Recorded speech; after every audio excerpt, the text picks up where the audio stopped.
Welcome back. Where our culture often finds beauty in the superficial and the fleeting, Pope Benedict found beauty in art, music, and even the cross. The former pontiff called certain works of art true paths to God that revealed our infinite thirst for him. And in his final message to Catholics before stepping down from the papacy, he said, quote, "I thank God for all the beauty I experienced at every stage of my journey, especially in Rome and in Italy, which became my second homeland." And joining us tonight from Rome is Liz Lev, art historian at the Pontifical University of St. Thomas Aquinas in Rome. Liz, great to see you. A lot to unpack, but first, I know that you at one point met with Pope Emeritus Benedict XVI when he was pontiff. Can you tell us what that meeting was like for you and also the influence that he had on your life and your work? I had actually several meetings with Pope Benedict, and meeting him at audiences and other events. But the one that really was particularly special to me was when, with a team of people from the Vatican Museums, we had produced a film called The Via Pulchritudinis, and we screened it for Pope Benedict.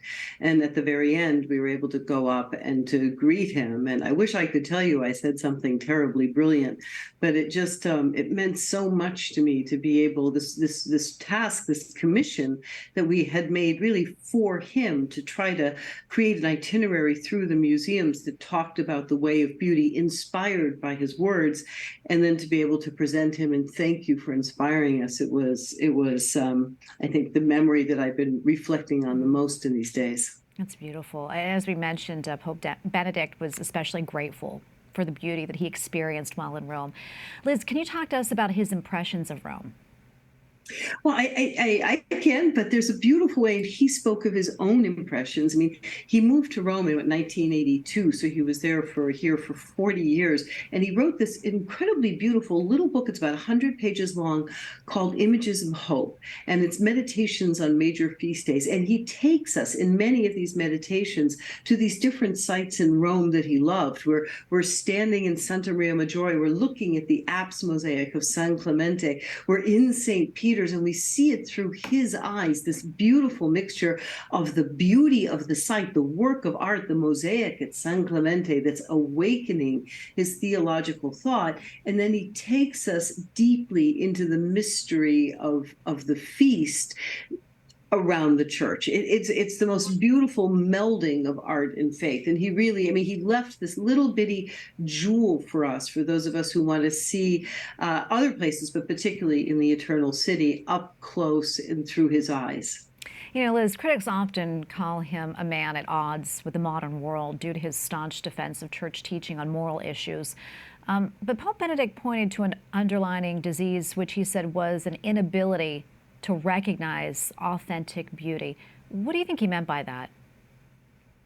That is the most for people like me, for people who are interested in the arts, who are interested in beauty, for that is the most fascinating part of his teaching. And I know there are going to be a million different reflections with different people with different thoughts, but for me, that mystery of beauty that he speaks about, and he has this wonderful way of defining the danger that authentic beauty finds itself in. One is a kind of belief that beauty is not real and truth can be found in ugliness.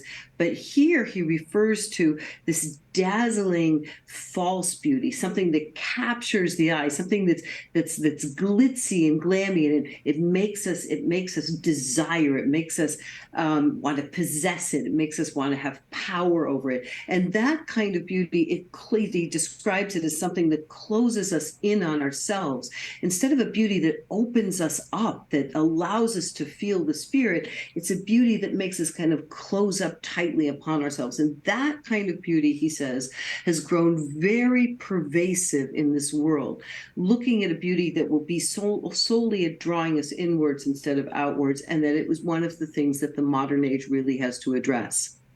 Liz, we have probably about a minute left or so, but you know, I'm curious about your final reflections on Pope Benedict. What do you remember the most about him? He really was a man who believed in beauty, and he wanted us to understand that beauty, that the truth of life is not ugliness. His speech is talking on beauty, explained to us that the problem is not that we shouldn't be looking for the ugliness of life as the truth. That beauty, even though beauty draws us to truth, even though truth does encompass ugliness. He wanted us to look towards hope. He wanted us to look up. He wanted us to be vulnerable before the beauty, particularly the beauty of Christ. Yeah, and that's so important to remember. Liz, thank you so much for taking the time Thank to you. speak with us. We appreciate it.